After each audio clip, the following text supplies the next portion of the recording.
आज के इस शुभ अवसर पर हम सभी के बीच पधार रहे हैं डॉक्टर विनय सहस्त्रबुद्धे जी, माननीय अध्यक्ष भारतीय सांस्कृतिक संबंध परिषद। जोरदार तालियों से आपका स्वागत है, अभिनंदन है। माननीय न्यायाधीश उच्च न्यायालय नैनीताल श्री विवेक भारती जी, डॉक्टर संजीव चोपड़ा जी, माननीय संस्थापक वैली ऑफ वर्ड्स वरिष्ठ कवि डॉक्टर लक्ष्मी शंकर वाजपेयी जी और माननीय प्रतिकुलपति महोदय, हिंदी साहित्य सम्मेलन का शुभारंभ दीप प्रज्वलन के माध्यम से हम सब करने जा रहे हैं।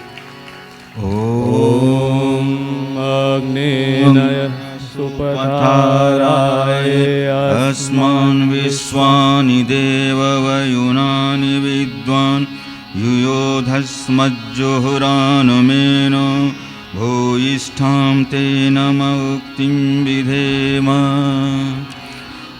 ॐ वन्दे बोधमयं नित्यं गुरुं शङ्कररूपिणं यमाश्रितो हि वक्रोऽपि चन्द्रः सर्वत्र वन्द्यते। मातरं भगवतीं देवीं श्रीरामं च जगद्गुरुं पादपद्मे तयोः श्रित्वा प्रणमामि मुहुर्मुहुः, प्रणमामि मुहुर्मुहुः। कुल गीत का गान होगा। सभी से निवेदन है कृपया अपने स्थान पर खड़े रहेंगे। देव संस्कृति विश्वविद्यालय के कुल गीत हेतु आप सबसे निवेदन प्रार्थना, कृपया अपने स्थान पर खड़े रहें। देव संस्कृति विश्वविद्यालय के कुल गीत में उद्घोष है देव संस्कृति विश्वविद्यालय के भाव का, इस उद्देश्य का। आइए इसी भाव के साथ कुल गीत प्रारंभ।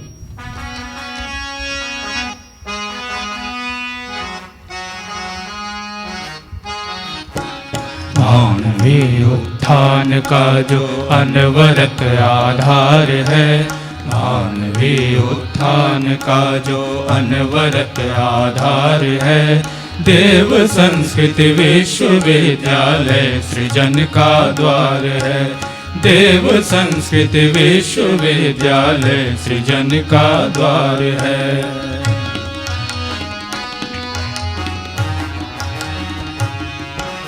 गोद गंगा की हिमालय की मिली छाया इसे, दिव्य वातावरण में पोषित मिली काया इसे। कुल पिता का है बरसता स्नेह संरक्षण यहाँ, कर्म की मिलती उन्हीं से प्रेरणा हर क्षण यहाँ, कर्म की मिलती उन्हीं से प्रेरणा हर क्षण यहाँ। कुल जनन की दिव्य मृदु ममतामयी रसधार है, देव संस्कृति विश्वविद्यालय सृजन का द्वार है, देव संस्कृति विश्वविद्यालय सृजन का द्वार है।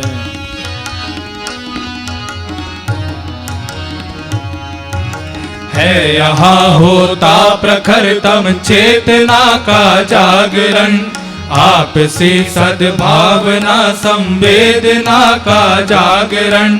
यह महामानव बनाने की सुगढ़ टकसाल है, वास कर इसमें युवाओं की बदलती चाल है, वास कर इसमें युवाओं की बदलती चाल है। विश्व फिर लगता उन्हें अपना सगा परिवार है, देव संस्कृति विश्वविद्यालय सृजन का द्वार है, देव संस्कृति विश्वविद्यालय सृजन का द्वार है। मानवीय उत्थान का जो अनवरत आधार है, मानवीय उत्थान का जो अनवरत आधार है, देव संस्कृति विश्वविद्यालय सृजन का द्वार है, देव संस्कृति विश्वविद्यालय सृजन का द्वार है, देव संस्कृति विश्वविद्यालय सृजन का द्वार है। धन्यवाद। मंचस्थ अतिथियों का स्वागत होगा, इसे ही तो हम निवेदन करेंगे आदरणीय प्रतिकुलपति महोदय से। वे कृपया हम सभी की ओर से आज के कार्यक्रम के हमारे मुख्य अतिथि माननीय अध्यक्ष ICCR श्री विनय सहस्त्रबुद्धे जी का स्वागत करें, अभिनंदन करें और हम सब अपनी करतल ध्वनियों के माध्यम से स्वागत अभिनंदन करते हैं आदरणीय डॉक्टर विनय सहस्त्रबुद्धे जी का। अखिल विश्व गायत्री परिवार का प्यार अपनत्व गायत्री मंत्र की इस चादर के माध्यम से स्वागत है, अभिनंदन है माननीय न्यायाधीश उच्च न्यायालय नैनीताल श्री विवेक भारती शर्मा जी का देव संस्कृत विश्वविद्यालय के पावन प्रांगण में। हम सभी एक बार अपनी करतल ध्वनियों के माध्यम से आपका भी स्वागत करते हैं, अभिनंदन करते हैं हिंदी दिवस के अवसर पर आयोजित इस हिंदी साहित्य सम्मेलन में। स्वागत अभिनंदन वरिष्ठ कवि डॉक्टर लक्ष्मी शंकर वाजपेयी जी का देव संस्कृत विश्वविद्यालय के पावन प्रांगण में। साथ ही साथ स्वागत है, अभिनंदन है माननीय संस्थापक valley of words doctor Sanjeev Chopra ji का। और एक बार पुनः से सभी सदस्य, सभी वरिष्ठ सदस्य जो इस सभागार में हम सबके साथ उपस्थित हैं, एक बार हम सब अपनी करतल ध्वनि के माध्यम से उनका भी स्वागत करते हैं, उनका भी अभिनंदन करते हैं। हिंदी दिवस के पावन अवसर पर देव संस्कृति विश्वविद्यालय जो देवभूमि में स्थित है, अखिल विश्व गायत्री परिवार परम पूज्य गुरुदेव परम वंदनीय माता जी के दिव्य स्वप्न का मूर्त रूप है। श्रद्धेय डॉक्टर साहब श्रद्धेया जी के मार्गदर्शन में निरंतर आगे बढ़ रहा है। परम पूज्य गुरुदेव जिन्होंने हजारों हजार पुस्तकें लिखी, अखंड ज्योति साहित्य की प्रांजल हिंदी जो पूरे विश्व को एक दिशा देती है, ऐसे स्थान पर आज यह मंच अपने आप में बता रहा है कि ऐसे व्यक्तित्व जो व्यक्तित्वों को गढ़ते हैं, उन्हें दिशा देते हैं, उन सबकी पावन उपस्थिति में आज इस हिंदी साहित्य सम्मेलन का हम लोग शुभारंभ कर रहे हैं। साहित्य सम्मेलन अतिथि परिचय हेतु हम एक ऐसे व्यक्तित्व को आपसे रूबरू कराने जा रहे हैं जिनका विशिष्ट अनुभव और मार्गदर्शन तो इस उद्घाटन सत्र के बाद भी आपको विस्तार से मिलेगा, लेकिन अभी 6 मिनट में वो आपके सामने, चूँकि अतिथि कई सारे पधारे हैं तो उनका वो आपसे परिचय कराएंगे। विश्व प्रसिद्ध हमारे वरिष्ठ कवि हैं डॉक्टर लक्ष्मी शंकर वाजपेयी जी। उन्हें सौभाग्य मिला है कि विश्व के कई कार्यक्रमों में उन्होंने भारत का प्रतिनिधित्व किया है और उनके माध्यम से हिंदी भाषा की जो वो सेवा कर रहे हैं और उनके माध्यम से जो इसका प्रचार प्रसार हो रहा है, तो अगले कुछ पलों में वे हमें अतिथि परिचय कराएंगे साहित्य सम्मेलन के। हम निवेदन करते हैं वरिष्ठ कवि डॉक्टर लक्ष्मी शंकर वाजपेयी जी से कि वे हम सभी के मध्य पधारें और कृपया इस अवसर पर अगले कुछ पलों में वे साहित्य सम्मेलन अतिथि परिचय प्रस्तुत करें। अपनी तालियों के माध्यम से स्वागत करते हैं, अभिनंदन करते हैं डॉक्टर लक्ष्मी शंकर वाजपेयी जी का।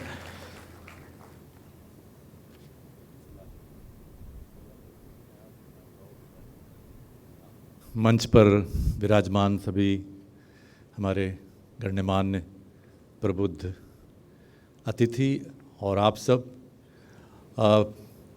मैं चाहूँगा कि सबसे पहले ये जो सारा कुछ हो रहा है, तुलसीदास जी की चौपाई याद आती है, तात जनक तनया यह सोई धनुष यज्ञ जहि कारण होई। तो जिसके कारण ये धनुष यज्ञ हो रहा है, मैं चाहूँगा सबसे पहले डॉक्टर संजीव चोपड़ा आएँ और वैली ऑफ वर्ड्स, क्योंकि क्या है कि जो तार से निकली है वो धुन सबने सुनी है, जो साज पे गुजरी है वो किस किस को पता है। तो मैं चाहूँगा कि ये जो एक विराट जो एक कार्यक्रम होता, आयोजन होता है, भारत के अनेक नगरों में होता है, कैसे इसकी शुरुआत हुई, कैसे परिकल्पना हुई, कैसे ये कारवां आगे बढ़ता गया, वो मैं बाद में सारी बातें बताऊँगा। सबसे पहले मैं डॉक्टर संजीव चोपड़ा को आमंत्रित करता हूँ, वो आएँ और वैली ऑफ वर्ड्स के विषय में अपनी बात रखें, फिर उसके बाद में बात करता हूँ।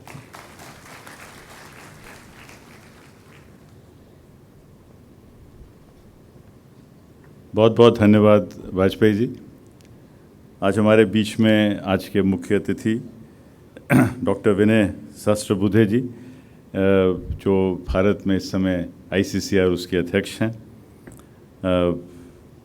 हमारे बीच में नैनीताल हाई कोर्ट के माननीय न्यायाधीश श्री विवेक भारती शर्मा जी, जो पहले उजाला में भी थे और पहले से भी आपके साथ बात करने का मौका मिला है।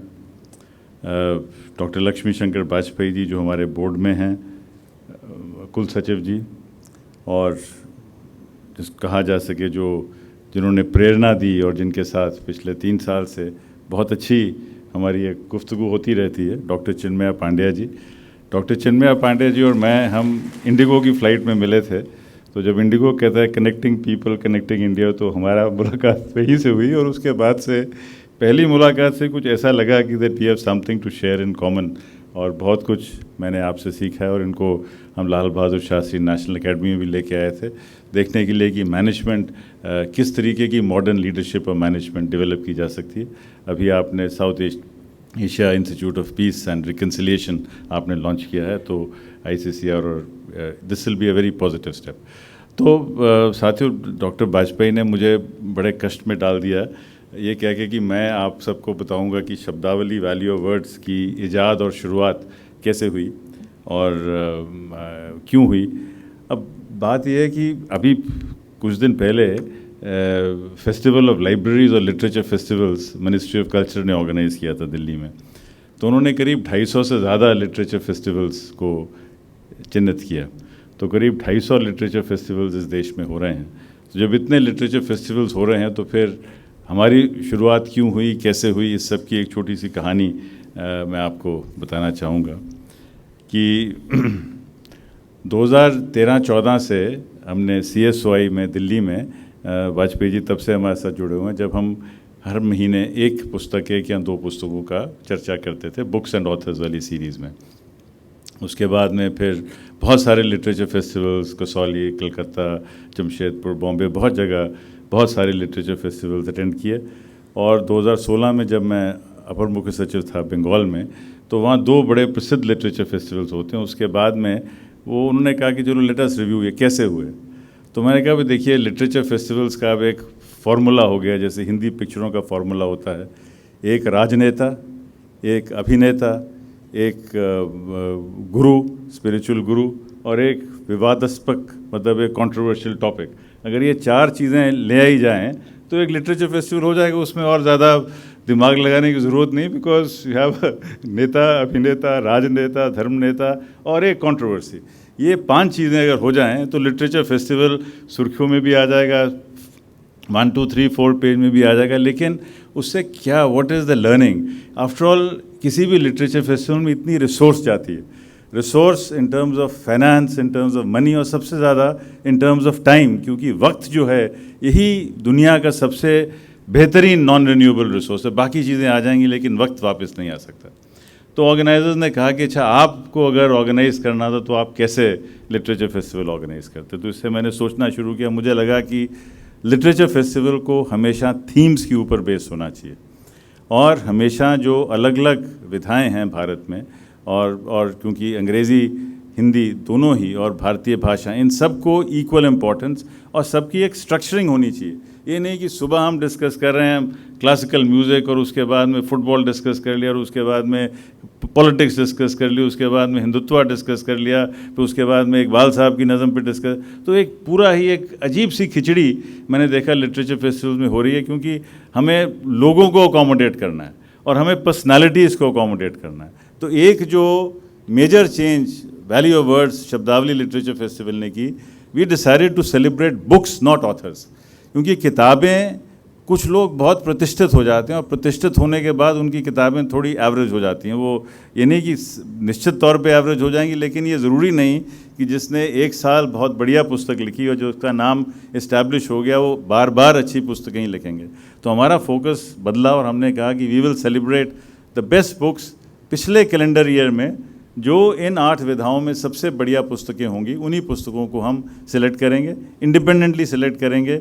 बोर्ड उस प्रोसेस से अलग रहेगा, एक इंडिपेंडेंट जूरी होगी। तो इस तरीके से हमने ये जो प्रोसेस था स्टार्ट किया। और इस प्रोसेस में आज देखिए, आज मेरे सामने मेरी ही सर्विस के व्यास मिश्र जी बैठे हैं। मैं उन्हें नहीं जानता था, वो भी नहीं जानते थे कि उनकी पुस्तक इसमें नॉमिनेट हुई है।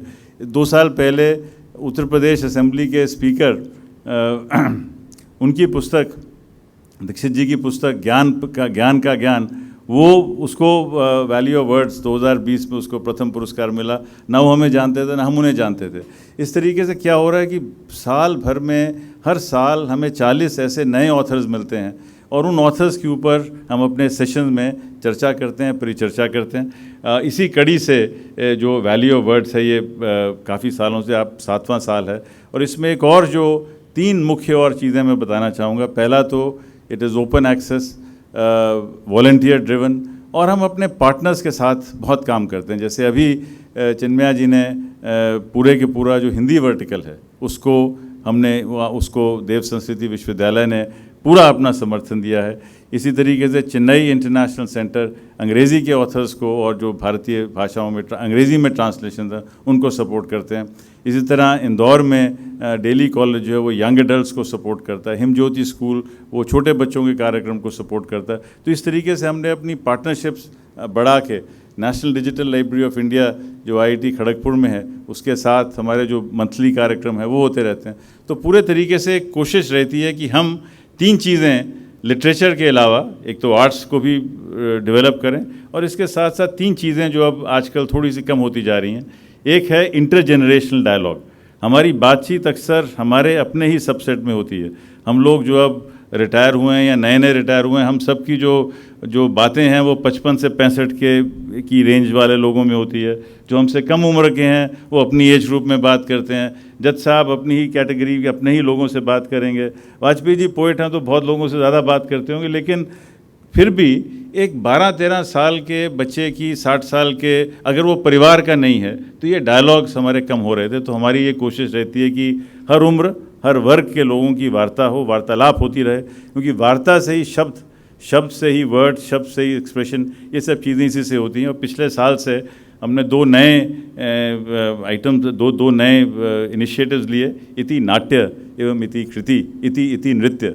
इसमें भारत की जो थिएटर ट्रेडिशन है उन सबको प्रोत्साहन देने की कोशिश रहती है। बहुत बहुत धन्यवाद आप सबका कि आप सब यहाँ आए और आपने इसका और अगले 2 दिन में जो हमारे जो ऑथर्स जिनको इस साल के लिए शॉर्टलिस्ट किया गया है उन सब के साथ हमारी बातचीत चलती रहेगी। बहुत बहुत धन्यवाद। नमस्कार। जय हिंद, जय भारत। बहुत बहुत धन्यवाद सर। भारतीय प्रशासनिक सेवा में जिनका बहुत महत्वपूर्ण योगदान रहा है और जिन्होंने स्वयं से आगे बढ़कर कई सारे प्रशासनिक अधिकारियों को तैयार किया है, ऐसे आदरणीय डॉक्टर संजीव चोपड़ा सर के लिए एक बार फिर से पुनः जोरदार तालियां और उनका हृदय से हम आभार करते हैं।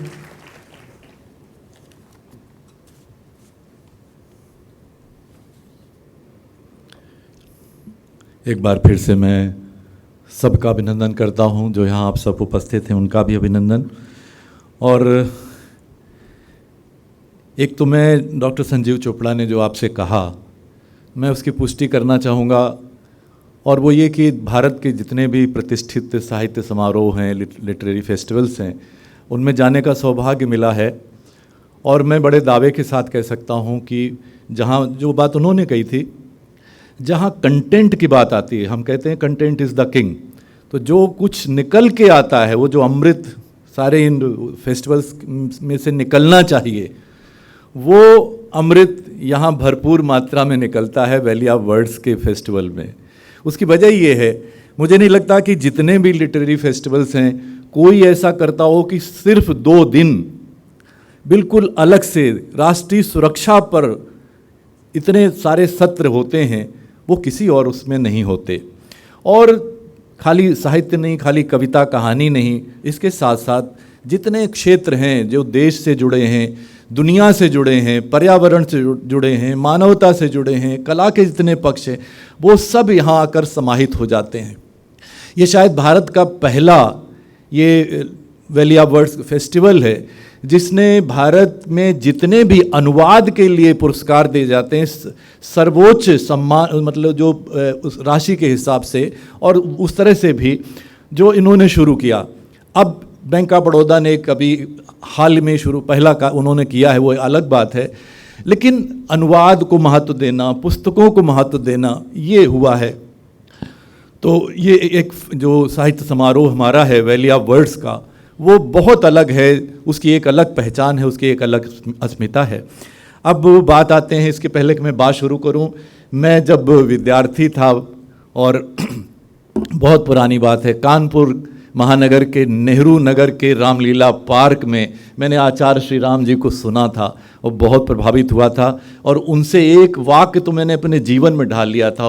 उसमें उनके भाषण में एक बात निकल के आई थी, उन्हें मत सराहो जिन्होंने अनीतिपूर्वक सफलता प्राप्त की। और इसीलिए कोई कितना ही उसमें किसी कभी मैं ग्लैमर में बहा नहीं कि कौन क्या है, जो व्यक्ति है और उसकी जो योग्यता है, मैं उसके प्रति नमन करता हूँ। तो आचार्य श्री राम जी को मैं उनके चरणों में उनकी स्मृति को वंदन करता हूँ। और बस कहना ये है कि आप सब यहाँ जब सत्रों में उपस्थित होंगे तो स्वयं ये सब महसूस करेंगे। आज का जो समय है और उसमें हम अगर पूरी दुनिया में हमारा सम्मान है तो वो इसलिए है कि हमारी संस्कृति ने हज़ारों साल पहले जो कहा वो शायद किसी दूसरी संस्कृति में वो बात नहीं आई। वसुधैव कुटुम्बकम की बात हो, सर्वे भवन्तु सुखिनः की बात हो, और जो हमारे जीवन मूल हैं। लेकिन आज हम देखते हैं इधर जो दशक हुए हैं उनमें जिस तरह जीवन बदला है और हमारे जीवन मूल्य जिस तरह बिखरते जा रहे हैं, आज बहुत ज़रूरत है उन सबको संभालने की। अगर वो जीवन मूल्य हमारे साथ नहीं रहे तो फिर हम कैसे आगे बढ़ पाएंगे। तो आज हमारे साथ यहाँ पर डॉक्टर विनय सहस्रबुद्धे जी हैं, वो ICCR के चेयरमैन हैं, वो एक अलग बात है। लेकिन आप जब आप सुनेंगे उनको तो आप वाणी के एक जादूगर हैं, जो बहुत विद्वान हैं, बहुत सारी बातें आप उनसे सीख कर जाएंगे। और मुझे सौभाग्य मिला उनको सुनने का। और इसी तरह हमारे न्यायमूर्ति जी हैं हमारे साथ, श्री विवेक भारती शर्मा जी, और जो भी यहाँ पर हमारे मंत्री जी तो नहीं आ सके हैं, लेकिन जो यहाँ अतिथि विराजमान हैं सब आपको बहुत कुछ यहाँ देकर जाएंगे। और मैं आपसे सिर्फ इतना ही कहूँगा कि जितने सत्र होंगे उनमें आप अधिक से अधिक उपस्थित होने का कष्ट करें और वो आपके ही हित में होगा। इसी तरह ये तो हिंदी को लेकर हिंदी साहित्य सम्मेलन है, वैली ऑफ वर्ड्स के जैसे बताया संजीव जी ने, उसमें बहुत सारी श्रेणियाँ अब हो गई हैं और वो एक एक श्रेणी अलग अलग नगरों में होती है। जो शुरुआत हुई थी, मैं पहले से लेकर अब तक सारे उसमें साक्षी रहा हूँ कि कैसे कैसे धीरे धीरे करते करते उसमें कितने अलग अलग श्रेणियाँ आती गईं और ये साहित्य समारोह बहुत ही समृद्ध होता चला गया। ये जो समारोह है ये भी उसी तरह बहुत सफल होगा, समृद्ध होगा। इसी कामना के साथ मैं चाहूँगा कि आप सब इसमें बराबर से भागीदारी करें। बहुत बहुत धन्यवाद। वरिष्ठ कवि डॉक्टर लक्ष्मी शंकर वाजपेयी जी का हम सभी की ओर से एक बार पुनः धन्यवाद। और हिंदी साहित्य सम्मेलन के इस क्रम में हमारे बीच एक विशिष्ट अतिथि मौजूद हैं और ये हम सभी का परम सौभाग्य है कि समाज की व्यवस्था को जब सही दिशा देने की बात होती है तो एक ऐसा महत्वपूर्ण भूमिका जिनके माध्यम से अदा की जा रही है, जिनका व्यक्तित्व अपने आप में एक उस भूमिका के अतिरिक्त भी बड़ा प्रभावी रहा है। और हम सबका सौभाग्य है कि आज हिंदी साहित्य सम्मेलन के शुभ अवसर पर उच्च न्यायालय नैनीताल के माननीय न्यायाधीश श्री विवेक भारती शर्मा जी हम सभी के बीच हैं। तो विशिष्ट अतिथि उद्बोधन हेतु हम सभी अपनी करतल ध्वनियों के माध्यम से आमंत्रित करते हैं, निवेदन करते हैं आदरणीय श्री विवेक शर्मा भारती जी से कि वे कृपया हम सभी को संबोधित करें।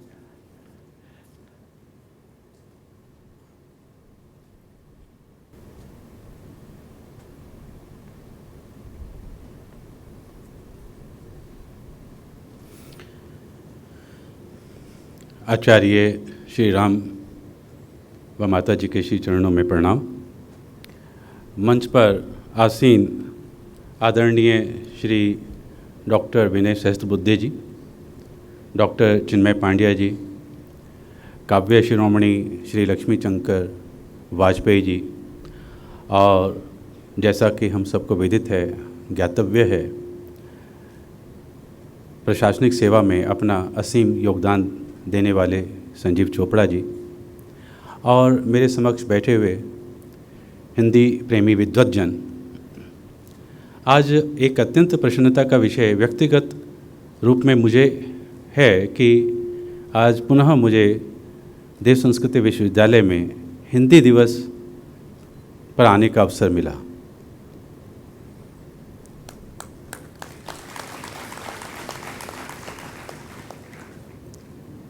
न्यायिक सेवा में काफ़ी समय व्यतीत करने के उपरांत मैं अपनी असहजता आपसे साझा करना चाहता हूं कि बोलने का अभ्यास कतई नहीं रह गया।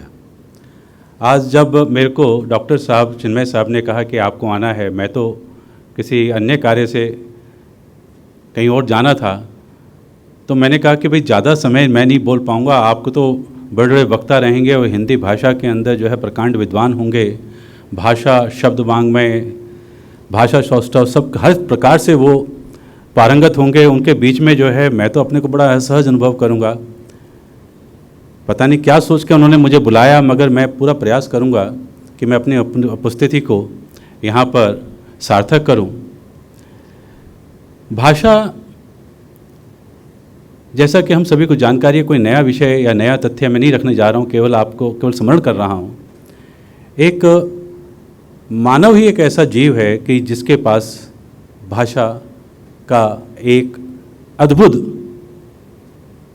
माध्यम है जिससे वह अपने भावों को, अपने विचारों को का संप्रेषण कर सकता है। ये उसको अन्य जीवों से अलग बनाता है और भाषा के माध्यम से ही हम एक दूसरे को अपने भावों को और अपने विचारों को प्रेषित करके उत्तरोत्तर प्रगति करते हैं। भाषाएं पूरे विश्व के अंदर अनेकों क्षेत्रों में अलग अलग प्रकार की बोलियां और भाषाएं बोली जाती हैं, मगर हिंदी भाषा जो है इसका क्या महानता है, ये किसी भी व्यक्ति से छुपी नहीं है। अगर छुपी है तो केवल भारतवासियों से। विश्व के अंदर सभी को ज्ञात है कि हिंदी जो है वो तीसरी सबसे बड़ी बोले जाने वाली भाषा है, मगर वह अपना स्थान अपने देश के अंदर भी प्राप्त नहीं कर पाई। ये जहाँ एक प्रकार का दुख का विषय है और वहीं इस बात का भी अवसर है कि हम आज इस बात का प्रण करें कि अपनी इस देश की राष्ट्रभाषा को जो है वो स्थान दिलवाएं कि जिसकी वो अधिकारिणी है। संभवतः पिछले 1000 साल से जो राजनीतिक, सामाजिक आक्रमण और झंझावत हमने झेले, उसमें हमारी संस्कृति के अंदर जो उत्तरोत्तर और जो उसमें परिष्कार होता था, जो शास्त्रार्थ होते थे हर क्षेत्र के अंदर, चाहे वो विज्ञान का था, चाहे अध्यात्म का था, चाहे वो स्थापत्य कला का था, मंदिरों के रूप में, भवनों के रूप में, उनमें ना केवल अवरोध आया बल्कि जो कृतियाँ, जो हमारी उपलब्धियाँ थीं, उनको भी नष्ट कर दिया गया। और आज हमें इस बात का अंदाज़ा ही नहीं कि जिस उत्तर भारत के अंदर हम बैठे हैं आज, यहाँ भी स्थापत्य कला और कितने गुरुकुल हुआ करते थे। एक बार मैं डॉक्टर साहब से भी साझा कर रहा था कि गंगा के पार में जो मैंने कुछ देख पाया, आंवला सोत एक स्थान है, वहाँ पर 1000 वर्ष पहले एक बहुत बड़ा गुरुकुल हुआ करता था। चिल्ला का जो फॉरेस्ट गेस्ट हाउस है, उसके द्वार के ऊपर जो मूर्तियाँ लगी हुई हैं, वो वहाँ से जो उत्खनन के अंदर मिली वो किसी ने आके लगा दी, मगर किसी ने जानने का प्रयास नहीं किया कि ये जंगल के अंदर ये मूर्ति अचानक से चिल्ला फॉरेस्ट गेस्ट हाउस में कहाँ से आई। इसी प्रकार से जो है एक स्थान और है, एकदम नाम भूल गया मुझे, ये रवासन नदी के किनारे, वहां भी जो है मंदिरों का एक बहुत बड़ा समूह हुआ करता था।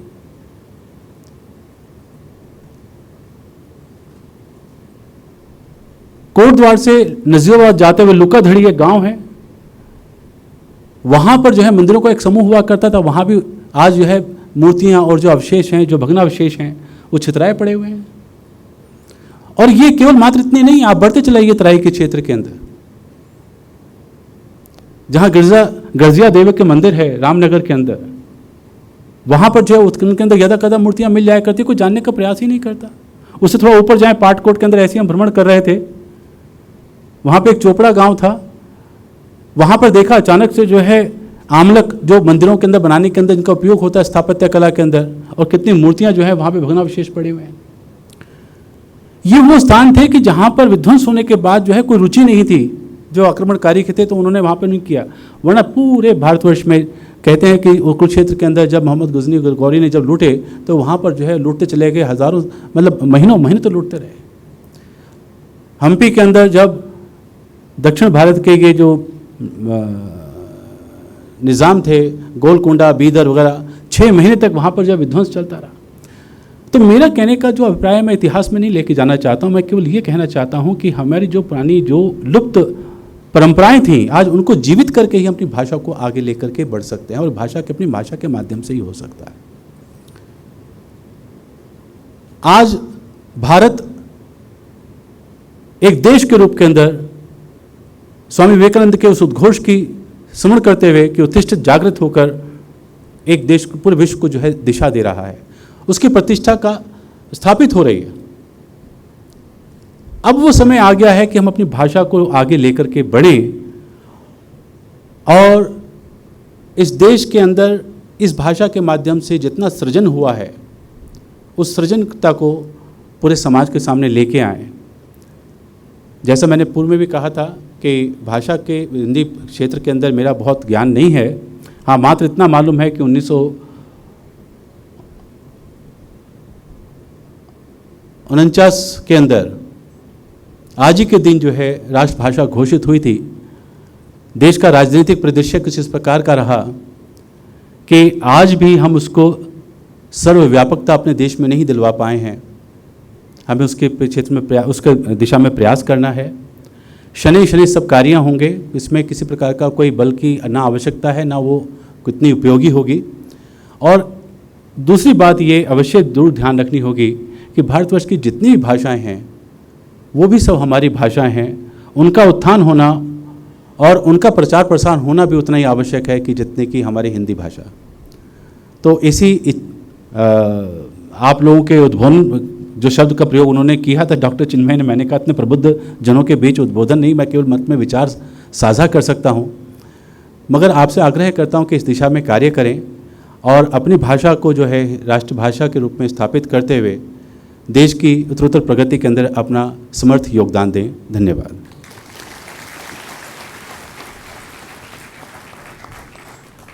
माननीय न्यायाधीश उच्च न्यायालय नैनीताल श्री विवेक भारती शर्मा जी ने भाषा के विविधतापूर्ण आयाम और संस्कृति से जोड़ के हमें जो इस अवसर पर प्रेरणा दी है, इसके लिए एक बार पुनः से हम उनका हृदय से आभार करते हैं, धन्यवाद करते हैं।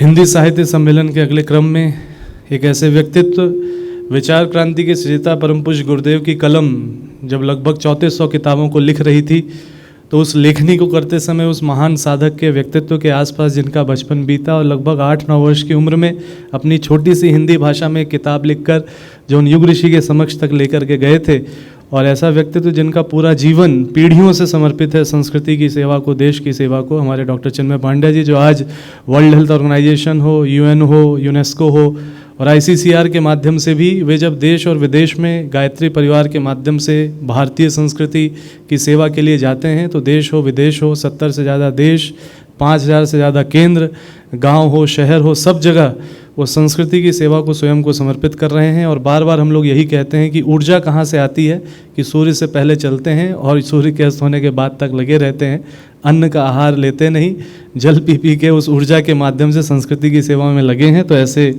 सेवारत हमारे माननीय प्रतिकुलपति डॉक्टर चिन्मय पांड्या जी से निवेदन कि वे कृपया इस अवसर पर हमें संबोधित करें।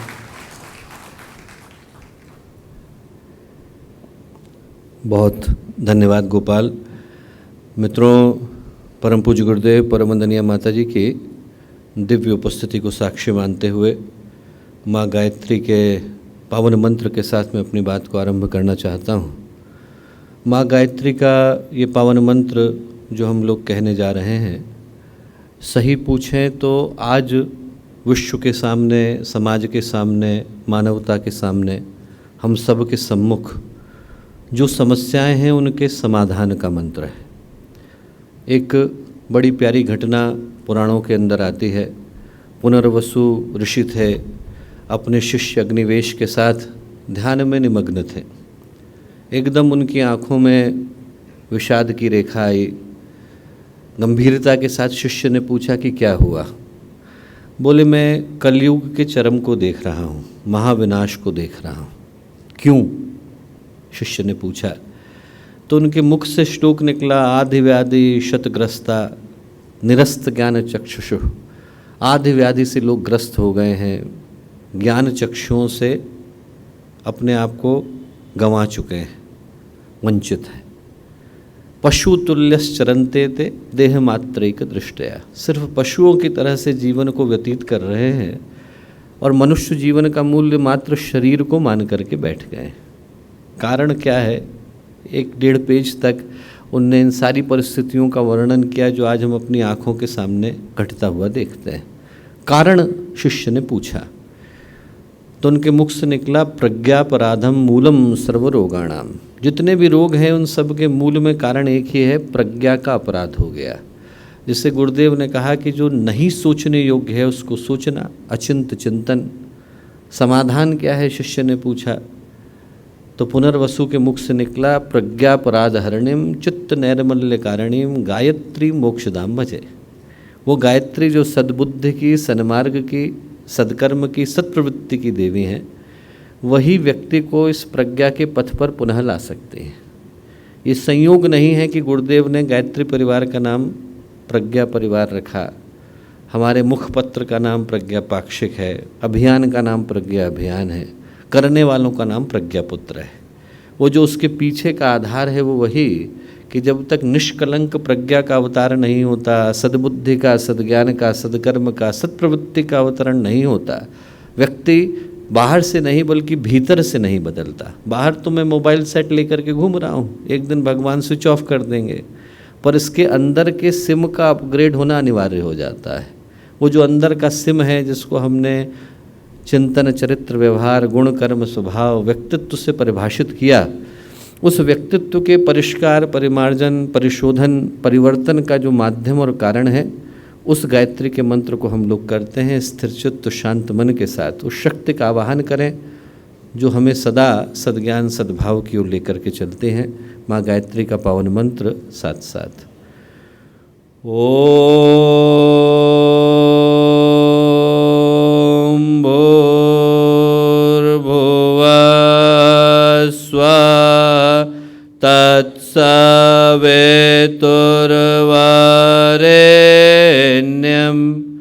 भर्गो देवस्य धीमहि धियो यो नः प्रचोदयात्।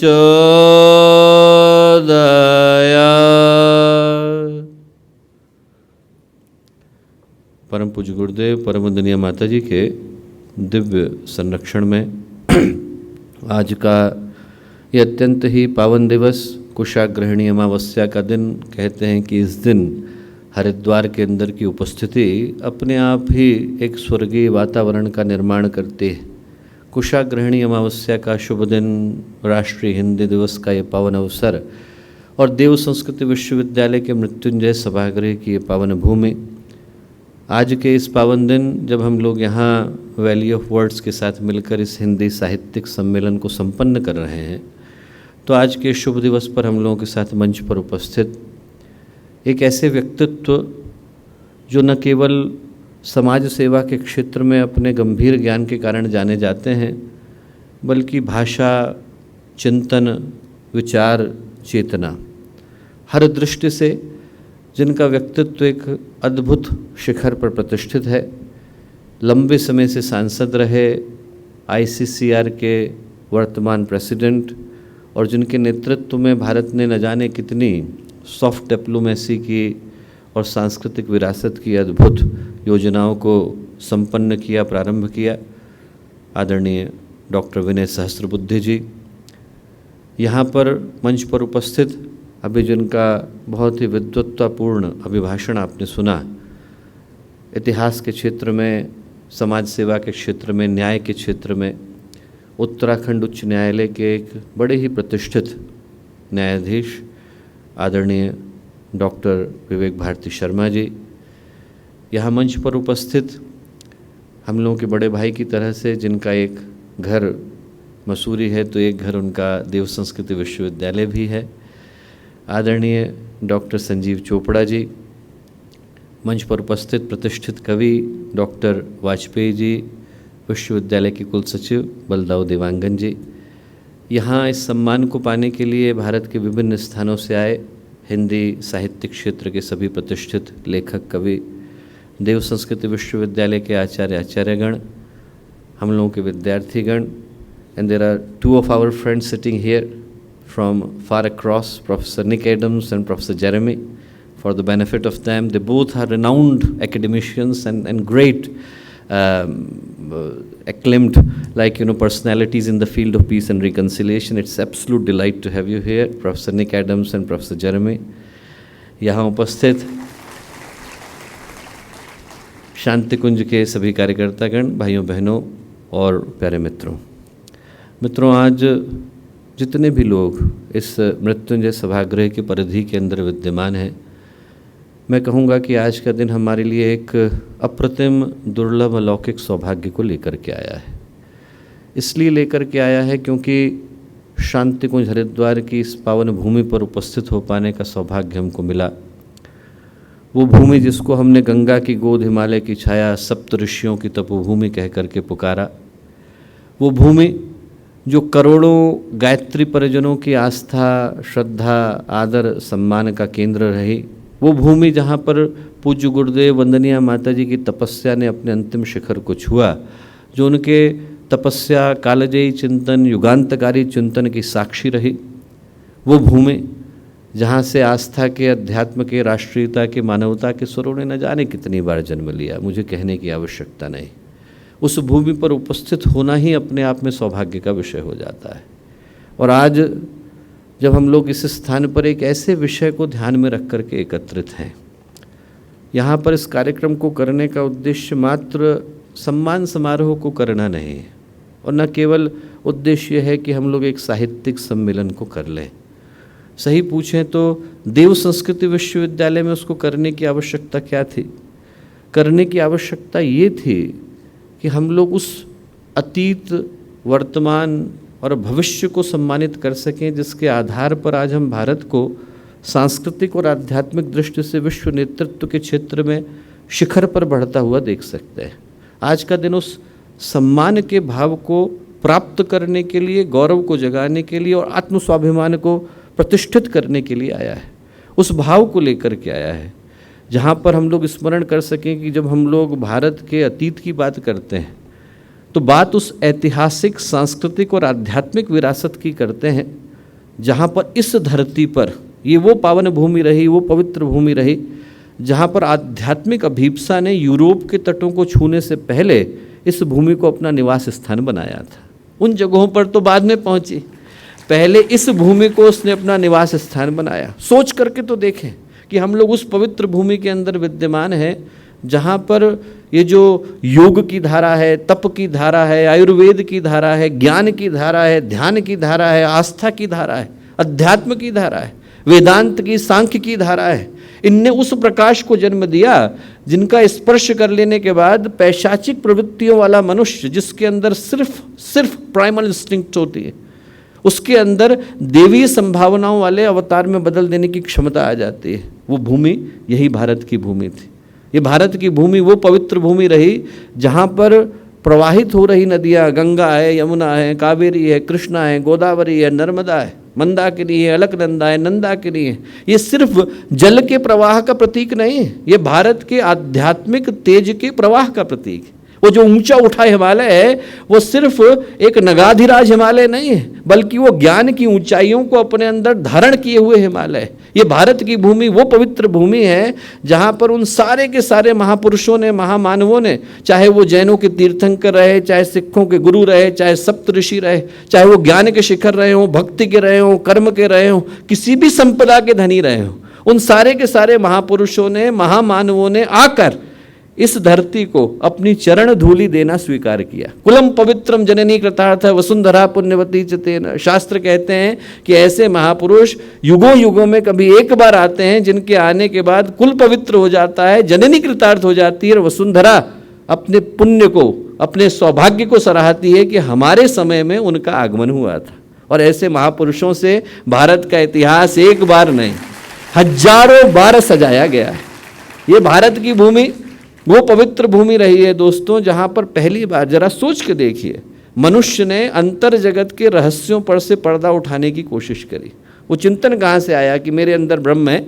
हम लोग गायत्री मंत्र बोलते हैं तो ब्रह्मावलोक धीष्णम मुदमाप देव, उसमें जो धी आया वो इसीलिए आया कि इस धी के अंदर ये सामर्थ्य है कि मुझे स्मरण दिलाता है कि मेरे अंदर अपने ब्रह्म को जगा पाने की सामर्थ्य। कहाँ से आया होगा वो चिंतन, कहाँ से आई होगी वो सोच, कहाँ से आया होगा वो भाव कि मनुष्य के अंदर से भाव निकला कि अहम ब्रह्मास्मि तत्त्वमसि सोहम प्रज्ञानोहम विज्ञानोहम। वो चिंतन इसी भारत की भूमि से निकला। ये सौभाग्य रहा भारत की भूमि का कि यहाँ से उन सारे के सारे आध्यात्मिक जिज्ञासाओं के अंकुर ने फूटने का निश्चय किया, जिनके कारण आज इंसान इंसान के रूप में जाना जाता है। और ये कहने में मुझे संकोच नहीं कि इसी भारत की भूमि के गर्भ से वो तरंगें फिर से निकलेंगी जो इंसान को उस शिखर पर ले जाकर के प्रतिष्ठित करेंगी जिसके लिए हम ह्यूमन इवोल्यूशन को कह करके पुकारते हैं। भारतीय चिंतन इस दिशा में बड़ा स्पष्ट है कि जिसको हम लोगों ने इवोल्यूशन कह करके पुकारा, क्रमिक विकासवाद कह करके पुकारा, वो इवोल्यूशन और कुछ नहीं है बल्कि मानव को महामानव बना देने का चिंतन है, जड़ को चेतन बना देने का चिंतन है, कण कण के अंदर परमात्मा को अभिव्यक्त कर देने का चिंतन है। अजो नित्यो शाश्वतो यम पुराणो न हन्यते हन्य माने शरीर, कहती है गीता, नैनम छिन्दन्ति शस्त्राणि नैनम दहति पावक न चैनम क्लेदयन्ते आपो न शोषयति मारुता, कि वो जो आत्मा है वो अनादि है, अमर है, अनंत है, उसको न पानी डुबा सकता है, न हवा सुखा सकती है और न अग्नि जला सकती है। जिस तरीके से शस्त्रों के प्रहार और आंधियों के आघात आत्मा को नष्ट नहीं कर सकते, विनष्ट नहीं कर सकते, वैसी ही भारत की भूमि है, इसको नष्ट कर पाना संभव नहीं। हजारों आघातों के बाद, हजारों प्रहारों के बाद, हजारों समस्याओं के बाद, हजारों आक्रमणों के बाद ये फिर से खड़ी होती है और पिछले से ज़्यादा वैभव को लेकर के खड़ी होती है। इस भूमि का ये सौभाग्य है कि यहाँ से वो चिंतन निकल करके आया। तो जब हम लोग हिंदी को सम्मानित कर रहे हैं तो हम लोग सिर्फ भाषा को सम्मानित नहीं कर रहे, हम एक लंबी आध्यात्मिक तेज की विरासत को सम्मानित करने के लिए यहाँ आकर के बैठे हैं। ये याद करने के लिए बैठे हैं कि ये एक जो प्रश्न भी आदरणीय डॉक्टर विवेक भारती शर्मा जी ने उठाया वो बिल्कुल जेन्युइन है, वाजिब है, प्रासंगिक है कि यदि हम लोग दुनिया की सबसे ज़्यादा आबादी लेकर के बैठे हैं तो दुनिया की चौथी बोलने वाली भाषा भारत क्यों है, हिंदी क्यों है? इसका क्या कारण है? यदि हम दुनिया में सबसे ज़्यादा जनसंख्या को लेकर के बैठे हैं तो we should not be standing on the 4th position. वहाँ पर हम लोगों का जो चौथे स्थान पर होना है उसको पहले स्थान पर ले जाने के भाव को जगाने के लिए आज का ये सम्मेलन है।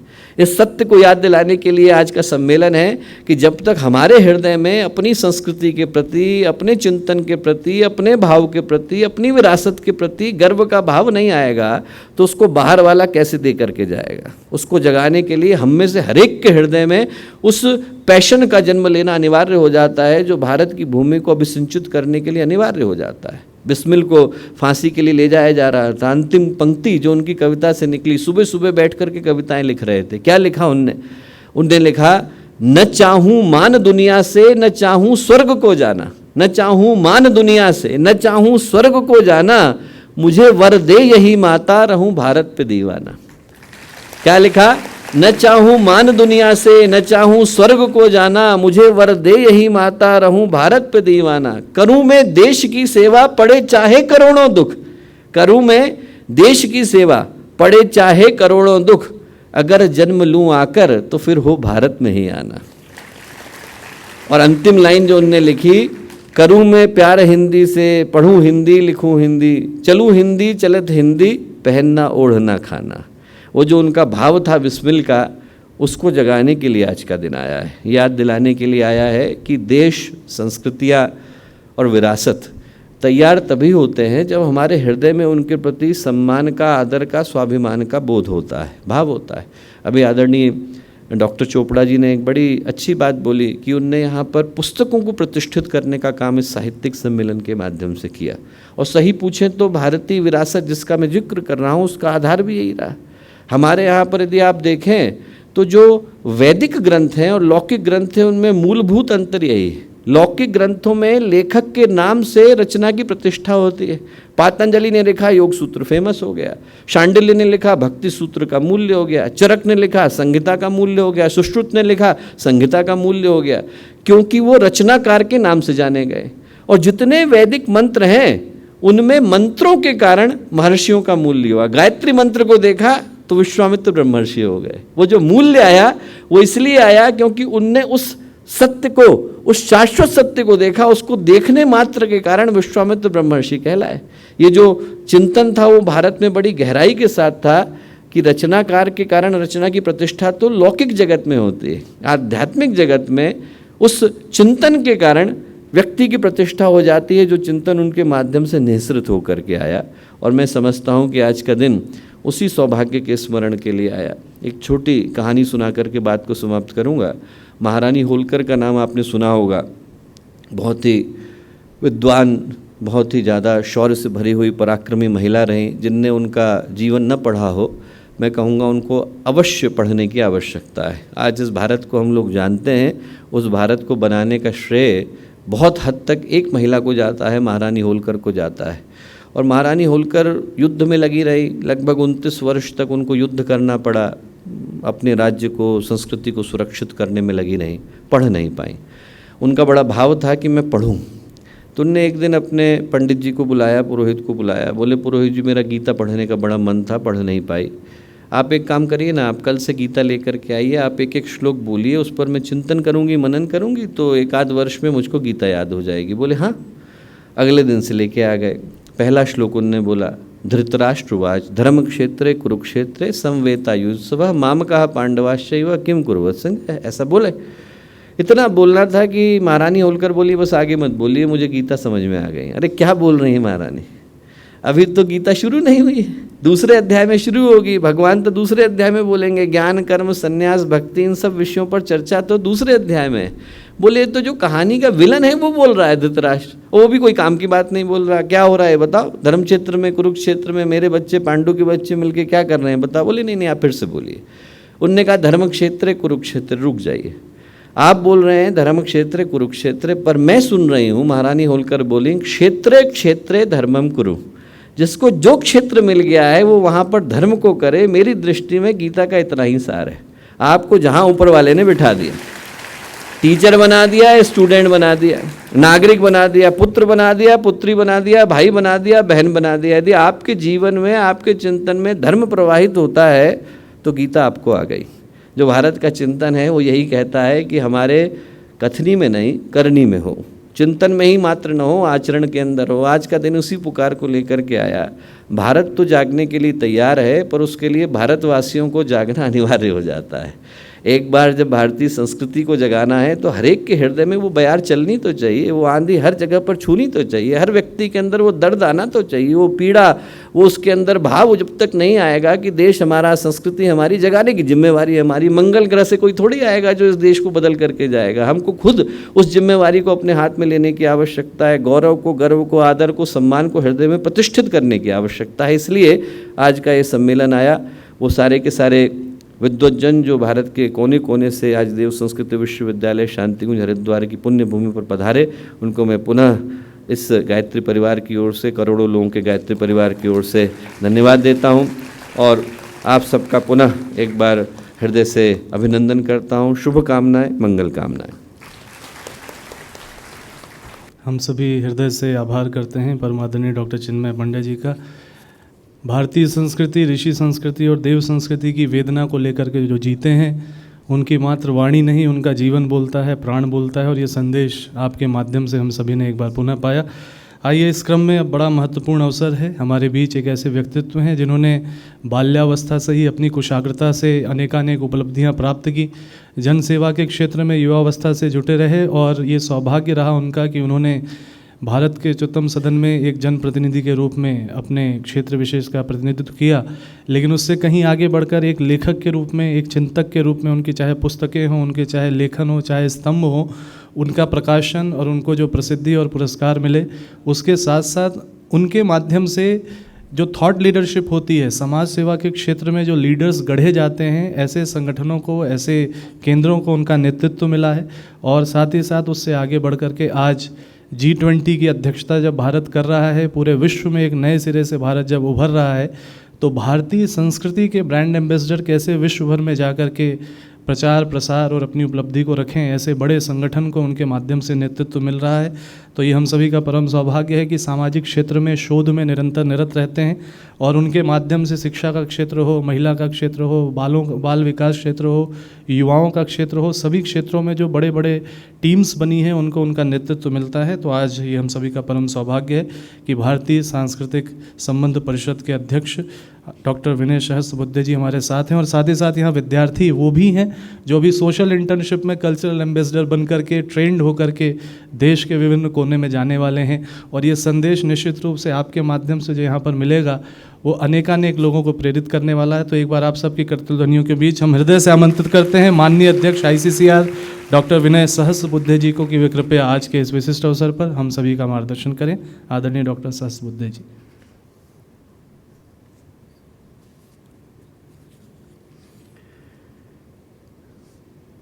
कहते हैं कि सब भूमि गोपाल की, तो यहाँ तो सारी दुनिया ही गोपाल जी की है। तो गोपाल जी बड़े ममत्व से मेरा परिचय करा रहे थे। आपकी सद्भावनाओं के लिए आभार गोपाल जी। आचार्य श्री राम शर्मा जी और माता जी के पावन आशीर्वाद से यहाँ पर एकत्रित इस सम्मेलन में हमारे मध्य में उपस्थित न्यायविद आदरणीय श्री विवेक भारती शर्मा जी, जिनका बहुत ही सारगर्भित और प्रेरक उद्बोधन अभी हमने सुना, ऐसे सम्माननीय डॉक्टर चिन्मय पंड्या जी, जिनके प्रयासों से अगर मैं कहूँ कि शब्दावली और वैली ऑफ वर्ड्स जैसे आयोजन होते रहे हैं, और उनका मेरे प्रति भी बहुत ज़्यादा स्नेह है। वो जहाँ जहाँ जाते हैं मुझे बुलाते ही हैं। ऐसे हमारे मित्र श्री संजीव चोपड़ा जी, साहित्यकार, कवि, प्रतिभाशाली रचनाकार श्री लक्ष्मीचंद्र वाजपेयी जी, साथ में बैठे हुए आदरणीय श्री देवांगन जी, सामने बैठे हुए आप जैसे सभी सूधी जन, अध्यापक, छात्र, अतिथि, देवी और सज्जनों, मेरे लिए बहुत सौभाग्य का विषय है कि आज आपके मध्य में सहभागी होने का अवसर मुझे मिला। इसलिए आयोजकों को प्रारंभ में ही मैं अपने हृदय की गहराइयों से धन्यवाद देता हूँ। वैसे यहाँ छात्र बैठे हैं और यहाँ के छात्र और अन्य जगह के छात्र, इसमें बहुत अंतर होता है। यहाँ का जो अनुशासन है, यहाँ की जो रीति नीति प्रथा पद्धति है, उसकी एक विशेषता है। इसलिए मैं जो कह रहा हूँ उसको शायद आप मन ही मन में सहमत हो भी सकते हैं, मगर आपका व्यवहार हमेशा एक अनुशासन पूर्ण छात्र का ही रहा है। मैं कह ये रहा हूँ कि ऐसे सारे आयोजनों में भाषणों को देना तो बड़ा आसान होता है, मगर भाषणों को सुनना थोड़ा सा कठिन होता है, क्योंकि बहुत सारे भाषण होते ही रहते हैं। एक वाग यज्ञ ही होता है। तो एक कहानी बताते हैं अल्बर्ट आइंस्टाइन की, किंवदंती होगी शायद, may not be the factual episode in his life, मगर कहते हैं कि जब आइंस्टाइन महोदय ने अपना रिलेटिविटी थियरी का सिद्धांत रखा तो उनको हर जगह से भाषण के लिए निमंत्रण आते गए और जाते भी गए। समाज शिक्षक होते हैं, वैज्ञानिक, तो जाना जरूरी था, तो जाते गए। तब जब वो 126वां भाषण दे रहे थे तो कार में जा रहे थे किसी गांव में, तो अपने ड्राइवर को कहे कि मैं तो बड़ा बोर हो गया हूँ, उब गया हूँ कि हर पर जागो, वही लॉन्ग प्ले रिकॉर्ड लगाओ, लोगों को समझता नहीं कई बार, क्योंकि उनके चेहरे कोरे, विषय भी कठिन होता है मगर बताना तो पड़ता है। तो कितनी बार उसी भाषण को रटे रटाए बताना, मैं तो बड़ा तंग आ गया हूँ। तो ड्राइवर ने कहा, महोदय मैं विनम्रता से ये बताना चाहूँगा कि मैं भी तो भुगत भोगी हूँ, मुझे भी तो सारे 126 भाषण सुनने पड़े हैं। तो ड्राइवर ने कहा, मगर मैं एक सुझाव देता हूँ। और उन दिनों कोई फेसबुक, सोशल मीडिया तो था नहीं, तो आइंस्टाइन कैसे दिखते हैं लोगों का कोई बहुत परिचय भी नहीं था चित्र से। तो ड्राइवर ने कहा, महोदय मुझे आपका भाषण कंठगत है, लाइन बर लाइन मैं पूरी वैसी की वैसी प्रस्तुत कर सकता हूँ, आप मुझे एक अवसर दीजिए, मेरी परीक्षा लीजिए। तो महोदय ने सोचा कि चलो देखते हैं बच्चम जी क्या बोलते हैं। तो दोनों ने सीट एक्सचेंज की, ड्राइवर के रूप में आइंस्टाइन बैठे और आइंस्टाइन के रूप में ड्राइवर प्रस्तुत हुए। कार्यक्रम की स्थली पर उनका गर्मजोशी से स्वागत हुआ, मंच पर बुलाया गया, पोडियम में उनका परिचय कराते हुए उनको पाचारण किया गया और आइंस्टाइन वहाँ पर ऑडियंस में थे, श्रोताओं में, और देखा कि एक एक वाक्य वैसा ही, उसी लिहाज से, उसी पद्धति से, कोई शब्दों की गलती नहीं, कुछ नहीं। 40 मिनट उसने बहुत ही बढ़िया सा भाषण दिया। आइंस्टाइन को भी अच्छा लगा कि मेरा ड्राइवर भी इतना बुद्धिमान है। जैसे भाषण समाप्त हुआ, तालियों की बौछार हुई और ड्राइवर महोदय अपनी सीट पर जाकर बैठ गए। तो संयोजक आए, और उन्होंने कहा कि what a wonderful speech, now is the time of questions and answers. तो अभी आइंस्टाइन को लगा कि अभी तो इसकी तो कसौटी है, ये कैसे जवाब देगा। तो जब पहला सवाल आया तो वो जो आइंस्टाइन बनकर बैठे हुए ड्राइवर थे वो यहाँ पर आए और उन्होंने कहा कि what a simple question, why should I answer this, let my driver answer this question.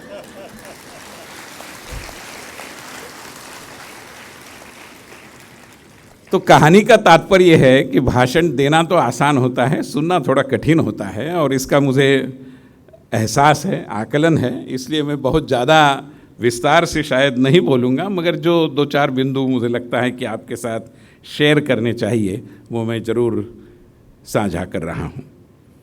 सबसे पहले तो हिंदी दिवस की आप सभी को हार्दिक शुभकामनाएं। मैं मानता हूँ कि भारत विभिन्न भाषा भगिनियों का एक परिवार है, मगर इसमें सबसे बड़ी बहन है हमारी हिंदी, और हिंदी से झगड़ा नहीं होना चाहिए, हिंदी भी किसी से झगड़ती नहीं। और भारतीय भाषाओं का ये जो कुल है, ये जो परिवार है, ज़रूरत है कि हम सब मिलकर हमारी बड़ी बहन की भी थोड़ी चिंता करें और उसको विश्व में स्थापित करने की भी कुछ रचना बनाएं, कुछ रोड मैप, कोई मार्गक्रम हम तय करें। क्योंकि मैं देखता हूं कि, और जिस भारतीय सांस्कृतिक संबंध परिषद का दायित्व इन दिनों मैं संभाल रहा हूं, उसके माध्यम से भी हम विश्व में कई जगह भारतीय भाषाएं पढ़ाते हैं। संस्कृत और हिंदी उसमें अधिक मात्रा में पढ़ाई जाती है क्योंकि उसके प्रति अधिक रुचि दिखाने वाले लोगों की संख्या है। मगर हिंदी को हमें विश्व में स्थापित करना है तो सबसे पहले हमारे देश में और हमारे मन में स्थापित करना जरूरी है। मैं रूस में गया था तो वहाँ पर तो बहुत लंबी परंपरा है हिंदी पठन पाठन की। तो वहाँ की जो एक हिंदी अध्यापिका, लगभग 70 साल उम्र होगी, वो मुझे आकर कही कि हमें प्रसन्नता है कि आपके प्रधानमंत्री माननीय नरेंद्र मोदी जी यहाँ रूस में आकर भी हिंदी में बोलते हैं, जिसके कारण हिंदी से रूसी में अनुवाद करने वाले हमारे जैसे लोगों को कुछ काम मिल गया है, अन्यथा ये काम अंग्रेजी से रूसी में काम करने वालों को मिलता था। तो स्वभाषा का महत्व ये होता है। फिर उन्होंने जो कहा वो और सोचने लायक था। उन्होंने कहा, महोदय, आपकी देश में जो हिंदी बोली जाती है और हम जो हिंदी पढ़ाते हैं उसमें अंतर है। हम जो पढ़ाते हैं वो आपके देश में बोला ही नहीं जाता। मैंने कहा, कैसी बात कर रही हैं आप? तो उन्होंने कहा, मैं उदाहरण देती हूँ। हम बताते हैं हमारे हिंदी के छात्रों को कि महंगाई अलग होती है, मुद्रास्फीति अलग होती है। आपके टीवी चैनल वाले हर चीज़ को महंगाई महंगाई करके पुकारते हैं, उनको तो अंतर पता ही नहीं है। ये वास्तविकता है। न केवल हिंदी मगर भारतीय भाषाओं को अगर ज्ञान भाषा बनना है, जो मैं मानता हूं कि समय का तकाजा है, तो ज्ञान की सारी शब्दावलियों का ग्रहण होना और उनके लिए हमारी भाषाओं में से शब्दों का निर्माण होना, ये समय की आवश्यकता है। और ये हम नहीं करेंगे तो और कौन करेगा? ये तो हम ही को करना है। आने वाली पीढ़ियाँ अगर ये मानेगी कि हमारी भाषाएं दरिद्री है, उनके पास तो शब्द समुच्चय ही नहीं है, तो मैं मानता हूँ कि इससे अधिक हमारा जो आत्मसम्मान है उसको ठेस पहुँचाने वाला विषय शायद नहीं होगा। और इसलिए ये काम हमें करना होगा, तभी जा कर के, जैसे अभी विषय आया, न्यायमूर्ति महोदय ने बहुत सही कहा कि हिंदी को विश्व में स्थापित करना है। जैसे संयुक्त राष्ट्र संघ की उसको भाषा बनना जरूरी है, वैसे भी पूरे विश्व में, भारत में भी एक भाषाई जनतंत्र जो है ही, उसको विश्व तक ले जाने की जरूरत है। भाषाओं में इस तरीके का अंतर करने की, वरीयता का प्रश्न लगाने की कोई ज़रूरत नहीं है। और इसलिए भाषा भगिनी एक साथ अगर काम करेगी तो धीरे धीरे न केवल हिंदी मगर बंगाली, तमिल, मराठी, गुजराती, सारी भाषाएं मैं मानता हूं कि विश्वमान्य हो पाएगी। उस दृष्टि से अगर हम काम करेंगे तो मैं मानता हूं कि कार्यसूची तो बहुत दीर्घ है, लंबी है। जैसे प्रतिशब्दों का चयन, मुझे वीर सावरकर का स्मरण होना बड़ा स्वाभाविक है, जिन्होंने कई सारे प्रतिशब्द दिए, मराठी में दिए, हिंदी ने उसको बड़े प्यार से अपनाया। हम महानगरों के प्रमुखों को महापौर कहते हैं, ये वीर सावरकर के कारण कहते हैं। ऐसे बहुत सारे हैं, मैं लंबा समय उस पर नहीं देना चाहता।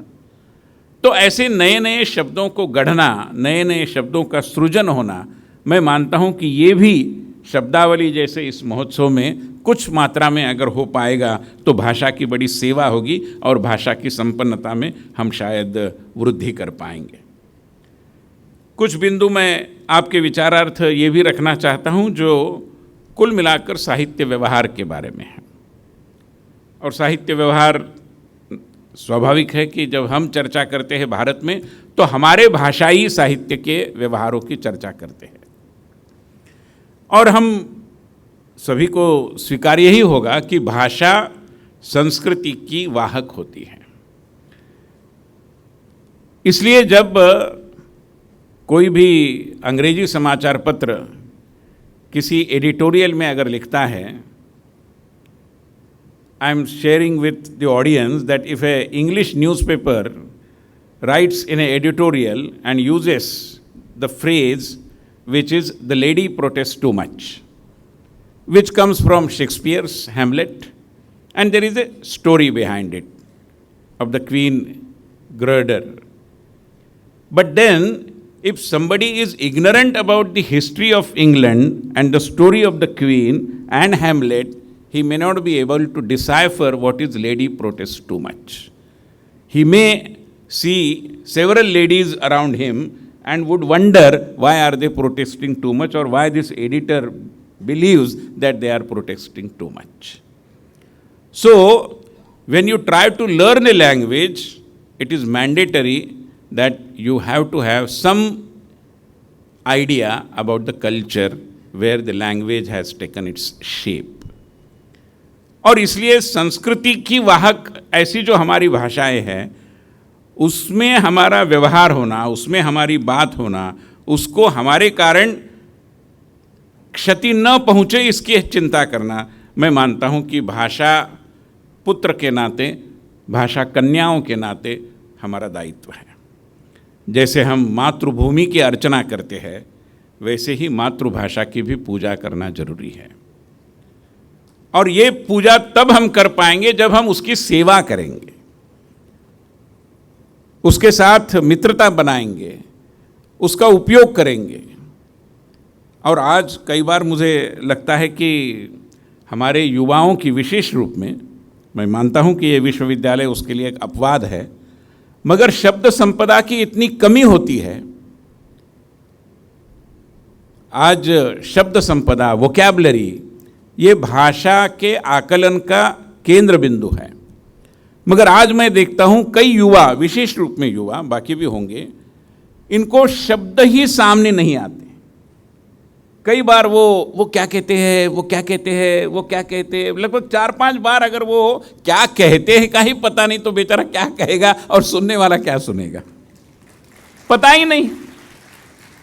इतनी भी हमारी भाषाएं गरीब नहीं है, प्रचुर मात्रा में शब्द संपदा है। थोड़ा सा शब्दकोश पढ़ने का भी अभ्यास अगर हम रखते हैं, शब्दकोश केवल दिक्कतें आने के बाद संदर्भ के लिए उपयोग में लाने की पुस्तक नहीं है। शब्दकोश समय मिलने पर पन्ने पलटने का भी विषय है, उसको पढ़ना चाहिए। तभी जाकर के हमारी शब्द संपदा वृद्धिंगत होगी, समृद्ध होगी, तभी जाकर के भाषाओं के साथ हम मित्रता कर पाएंगे। और इसी क्रम में मैं इस मुद्दे को भी आपके साथ, आपके सम्मुख रखना चाहता हूं कि साहित्य, और ये साहित्य सम्मेलन है, तो जो पाठन या वाचन, पाठन शब्द सही है, वाचन, रीडिंग के लिए वाचन, वाचन तो नहीं, तो पठन, पठन पाठन संस्कृति, जो भी हम कहेंगे। मेरी मातृभाषा मराठी है तो मराठी शब्द ज़्यादा याद आते हैं।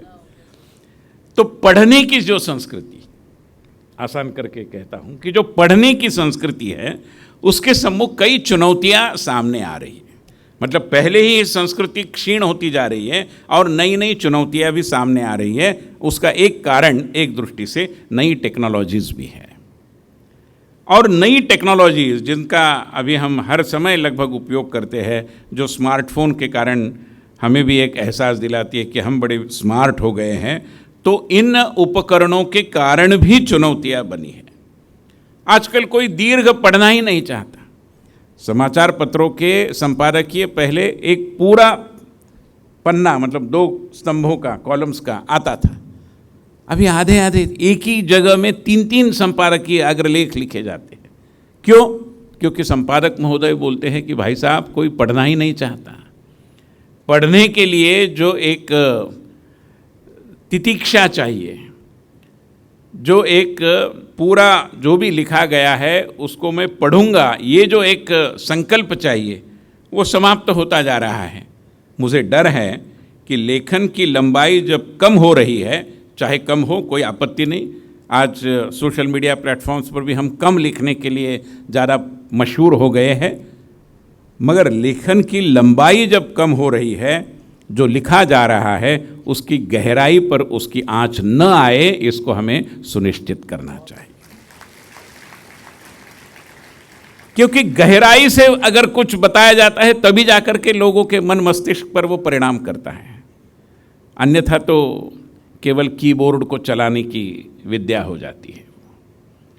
और इसलिए लेखन एक गंभीर प्रवृत्ति है। कई बार लगता है कि ये तो इतना आसान है, मैं कभी बैठे बैठे वो आजकल दोनों अंगूठे का उपयोग करते हुए मैं आसानी से टाइप कर सकता हूँ, मगर केवल टाइप करने से लेखन नहीं ना आता। लेखन के करने के लिए और भी कुछ होना होता है, और मैं मानता हूँ कि अपने अंतरात्मा को टटोल के जब हम अपने भाव को, अपने विचारों को उसी अपनत्व के साथ, उसी ओरिजिनलिटी के साथ रखते हैं, तब जाकर के लोगों पर उसका प्रभाव होता है। और ये इसलिए भी महत्वपूर्ण है कि आज का जो एक कुल मिलाकर युग जो बन गया है, वो प्रस्तुति के प्रावीण्य का युग बना है। What is more important, what has become more important, whether one likes it or not, is the art of presentation. ये महत्वपूर्ण है, मैं उसको नकारता नहीं हूँ, मगर प्रस्तुति के प्रावीण्य से हम आशय के संपन्नता का अभाव उसको पाट नहीं सकेंगे। आजकल ये होता है कि अच्छा होना पर्याप्त नहीं है, अच्छा दिखना जरूरी है। और कोई मतलब मुझे उससे कोई आपत्ति नहीं है, लोग जरूर अच्छे दिखने ही चाहिए, मगर समस्या तब आती है जब अच्छे दिखने वाले अच्छे होते नहीं, और जो अच्छे होते हैं वो अच्छे दिख नहीं पाते। तब जो भ्रांति निर्माण होती है, तब जो एक कोलाहल निर्माण होता है, उसके लिए जरूरी है कि जो अच्छा अच्छे है वो अच्छे दिखे, और जो अच्छी प्रस्तुति कर सकते हैं वो थोड़ा अच्छा आशय भी लोगों तक पहुंचाए। इसमें अगर अंतर्विरोध निर्माण होगा तो मैं मानता हूं कि कुल मिलाकर हमारे साहित्य व्यवहार की एक दृष्टि से हानि होगी। आज कई बार यह भी लगता है कि, और हम सब जानते हैं कि हर साहित्य आज की दुनिया में पुस्तकों से नहीं आता, और हर पुस्तक हमें साहित्य नहीं देता, ये भी वास्तविकता है। इसलिए तो नए नए मंच बन गए। कोई फेसबुक साहित्यकार है, कोई ट्विटर साहित्यकार है, और कोई आपत्ति नहीं, अच्छा है, जरूर लिखे।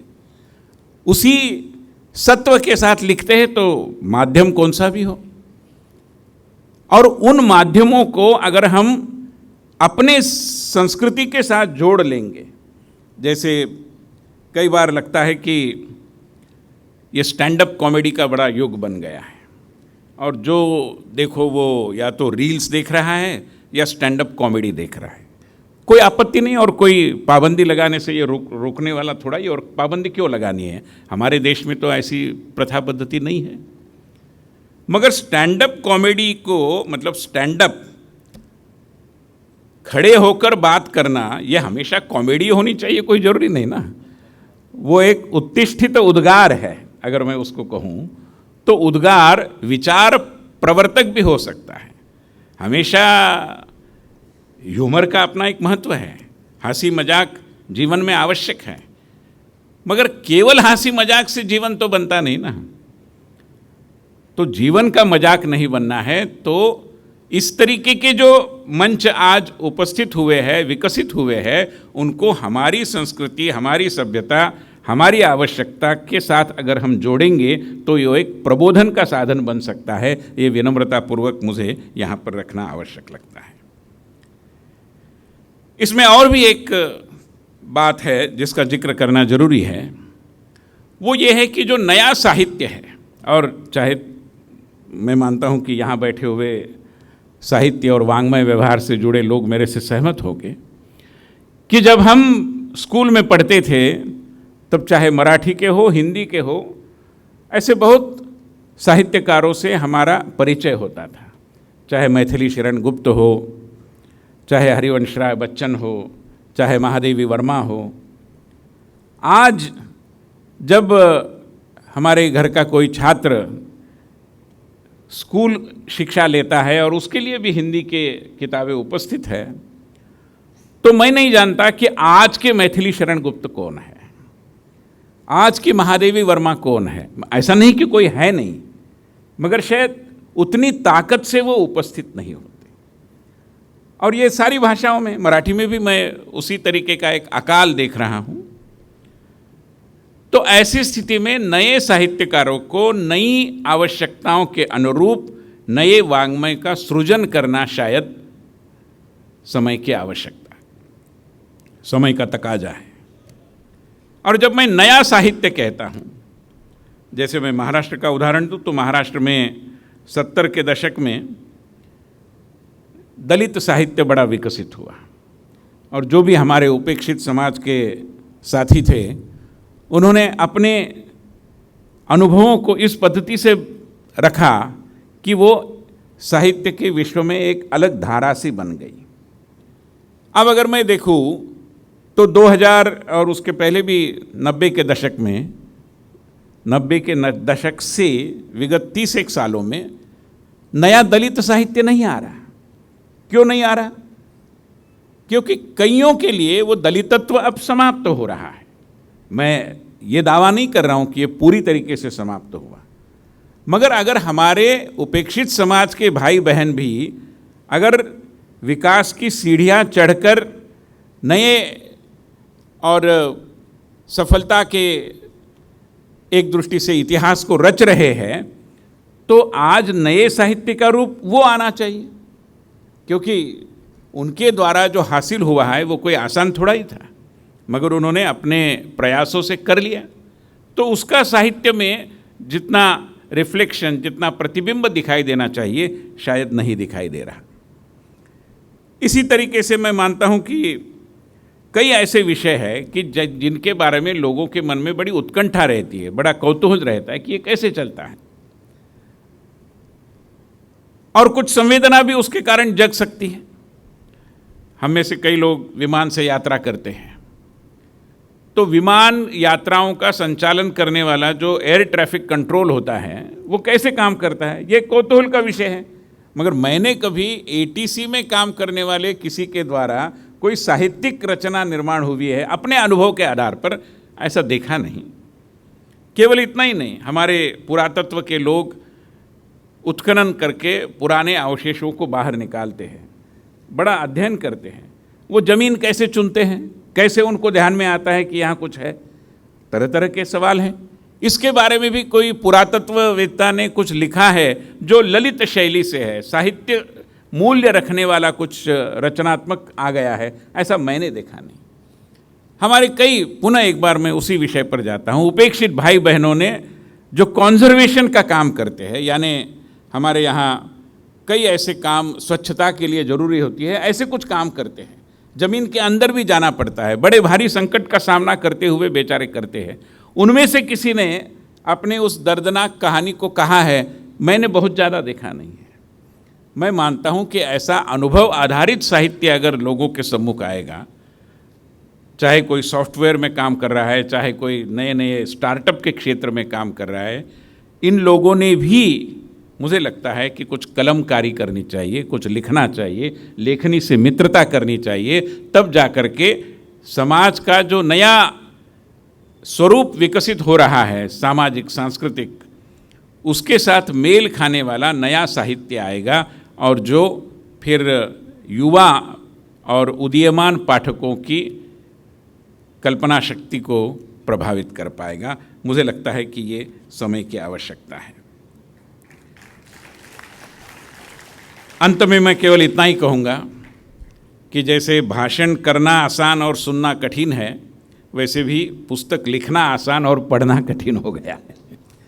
क्योंकि कई जगह मैं देख रहा हूँ कि लोग किताबें बहुत अच्छे तरीके से खरीदते हैं।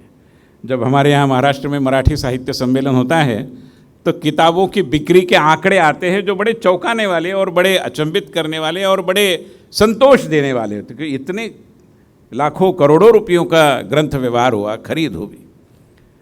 मगर ग्रंथ व्यवहार जिस मात्रा में हो रहा है उस मात्रा में पढ़ने का व्यवहार नहीं हो रहा, क्योंकि किताबें खरीदना, उसको अलमीरा में रखना और उसके साथ अपना एक चित्र निकाल के फेसबुक पे डालना, ये फैशन बन गई है। हमें इससे ऊपर उठकर किताबों के अंदर भी झांकना बहुत ज़रूरी है। हमारे एक ग्रंथपाल कहते थे, लाइब्रेरियन, कि आज की तारीख में अगर किसी बड़े किताब में मैं 2000 रुपये की नोट रख दूं तो वो लगभग सेफ डिपॉजिट वॉल्टी हो जाता है, क्योंकि कोई उसको हाथ ही नहीं लगाता, क्योंकि किताब ही कोई देखता नहीं। मैं मानता हूं कि इस अवस्था से बाहर आने के लिए ज़रूरी है कि हम साहित्य व्यवहार को हमारे पठन पाठन संस्कृति से, पढ़ने की संस्कृति से यथाशीघ्र जोड़े। हमारे ग्रंथालय एक जीवंत केंद्र बने इस तरीके के व्यवहार का, और उसकी जो पूर्वावश्यकता है कि हम अपनी मातृभाषा के प्रति एक सम्मान की भावना रखें, मिलावटखोरी से अपनी भाषाओं को बचाए, इतना भी होता है तो मैं मानता हूं कि साहित्य की सेवा बहुत अच्छी मात्रा में होगी। आपने मुझे बुलाया, बहुत बहुत धन्यवाद।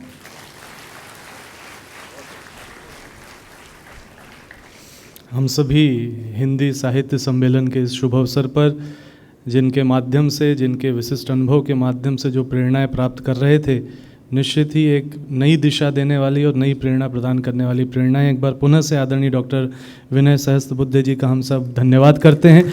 और ये बड़ा ही सुखद संयोग है कि श्रद्धेय कुलाधिपति जी के मार्गदर्शन में आदरणीय कुलपति प्रतिकुलपति महोदय की प्रेरणा से देव संस्कृति स्टूडेंट्स क्लब और छात्रावास की टीम मिल करके जब आध्यात्मिक स्वाध्याय मंडल चलाती है और जहाँ सारे विद्यार्थी पुस्तकों का स्वाध्याय करने के लिए प्रेरित होते हैं, तो निश्चित रूप से देव संस्कृति विश्वविद्यालय जो प्रेरणाएं आपने दी उस दिशा में चलते हुए इस क्रम को और आगे बढ़ाएगा। एक बार पुनः से अपने संकल्पों को उत्कृष्ट करते हुए जोरदार तालियों से अभिनंदन, आभार करते हैं आदरणीय सर का। और अब है हिंदी दिवस के पावन अवसर पर हिंदी साहित्य सम्मेलन में सम्मान समारोह का क्रम। यहाँ से हमारे विशिष्ट अतिथि, मुख्य अतिथि महोदय सम्मान प्रदान करेंगे। हम साहित्यकारों का और इस क्षेत्र से जुड़े वरिष्ठ प्रतिनिधियों का नाम यहाँ से पुकार रहे हैं। उनसे निवेदन, कृपया मंच पर पधारने की कृपा करें। और मंचस्थ अतिथि मंच के सम्मुख आ रहे हैं। श्री अनिल रतुड़ी जी से प्रार्थना कि कृपया मंच पर पधारें। सुश्री ममता किरण जी, श्री व्यास मिश्र जी, और हम सभी अपनी करतल ध्वनियों के माध्यम से भाषा की जिन्होंने सेवा की है, संस्कृति साहित्य की सेवा की है, ऐसे वरिष्ठ प्रतिनिधियों का आभार अभिनंदन अपनी तालियों के माध्यम से करते हैं। डॉक्टर शुभ्रा उपाध्याय जी, श्री प्रियदर्शन जी, श्री अशोक पांडे जी, सुश्री नीलेश रघुवंशी जी, सुश्री मधु बी जोशी जी, श्री लीलाधर जगुड़ी जी, श्री लक्ष्मी शंकर वाजपेयी जी, श्री अंजुम शर्मा जी, डॉक्टर अंजन रे जी, डॉक्टर सुशील उपाध्याय जी, श्री सोमेश्वर पांडे जी। अब मंचस्थ हमारे अतिथि पधारते जा रहे हैं और देव संस्कृति विश्वविद्यालय के विद्यार्थी तालियों के माध्यम से अभिनंदन करते हैं ऐसे व्यक्तित्वों का जिन्होंने भाषा के क्षेत्र में, हिंदी साहित्य के क्षेत्र में अपनी सेवा कर अपनी रचनाओं के माध्यम से विशिष्ट उपलब्धि हासिल की है। और इनके व्यक्तित्व की प्रेरणाएं हम सब ग्रहण करते हैं और देव संस्कृति की परंपरा के अनुरूप ऐसे सभी सकारात्मक सृजनात्मक कार्य करने वाले व्यक्तित्वों का अभिनंदन है। उनके लिए जो तालियां हम बजा रहे हैं, ये अभिनंदन है उस परंपरा का कि हम भी इस परंपरा में ऐसे व्यक्तित्वों से प्रेरणा लेकर के जिन्होंने हिंदी साहित्य के क्षेत्र में अपना योगदान किया है उनका अभिनंदन करते हैं। आज वैली ऑफ वर्ड्स और देव संस्कृति विश्वविद्यालय के संयुक्त तत्वावधान में आयोजित हो रहे हिंदी साहित्य सम्मेलन के प्रथम दिवस पर करतल ध्वनियाँ, चेहरे की मुस्कान और हाथों की तालियां, क्योंकि इन्हीं तालियों को जो अपने हाथों से बजा रहे हैं आज निश्चित रूप से प्रेरणा लेकर के इस सभागार में युवाओं में से कुछ नए कवि, नए लेखक भी जन्म लें। देव संस्कृति विश्वविद्यालय अपने आप में भाषा की जो सेवा कर रहा है उसके साथ युवा प्रतिभाओं को यहाँ पर हम सब एक बार सभी युवाओं की ओर से अभिनंदन, आभार और धन्यवाद कर रहे हैं हमारे बीच पधारे सभी अतिथियों का।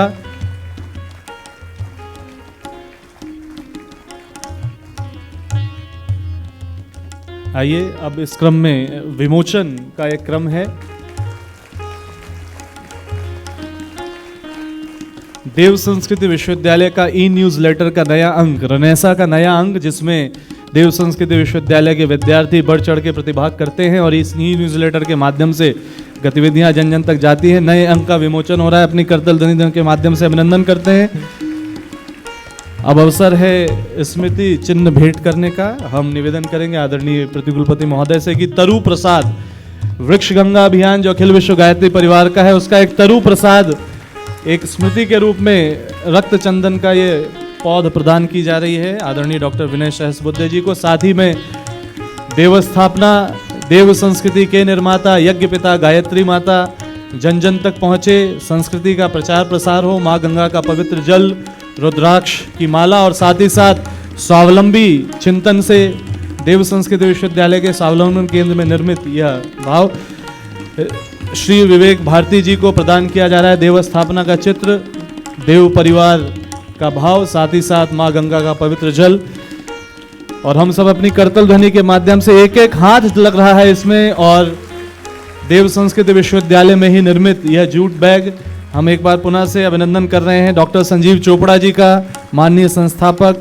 वर्ड्स वैली ऑफ वर्ड्स, और हम सभी पूर्ण भाव से यहाँ पर अभिनंदन कर रहे हैं। स्मृति चिन्ह भेंट सभी हमारे अतिथियों को वैली ऑफ वर्ड्स की ओर से देव संस्कृति विश्वविद्यालय के पावन प्रांगण में हिंदी दिवस के पावन अवसर पर हिंदी साहित्य सम्मेलन का ये प्रथम दिवस, और हम सभी अपनी करतल ध्वनियों के माध्यम से उत्साह, उमंग, उल्लास के अभिव्यक्ति और देव संस्कृति, भारतीय संस्कृति की सेवा करेंगे वो जिनके अंदर होगी ऊर्जा, उमंग, उत्साह और उसकी अभिव्यक्ति करने का माध्यम हम सभी सदैव से अपने विविध रूपों में प्रस्तुत करते रहते हैं। तो एक बार पुनः से आज के इस विशिष्ट अवसर पर मंचस्थ सभी अतिथियों का धन्यवाद करते हुए आइए हम सभी इस उद्घाटन समारोह में शांति पाठ के माध्यम से इसके अगले क्रम में बढ़ते हैं। आइए सर्वत्र शांति हो, इस भाव के साथ शांति पाठ।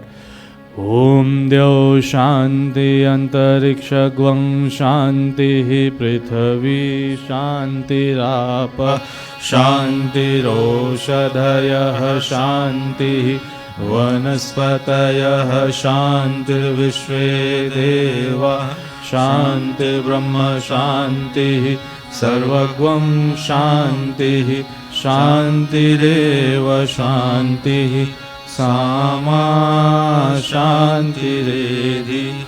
ओम शांति शांति शांति सर्वारिष्ट सुशांतिर्भवतु। मंचस्थ अतिथि हम सभी के मध्य से प्रस्थान कर रहे हैं। एक बार पुनः से सभी का करतल ध्वनि के माध्यम से अभिनंदन, आभार और बहुत बहुत धन्यवाद। हमारे YouTube चैनल शांति कुंज वीडियो गायत्री परिवार को सब्सक्राइब करें एवं बेल आइकन जरूर दबाएं ताकि गायत्री परिवार की विभिन्न गतिविधियों की जानकारी आपको मिलती रहे।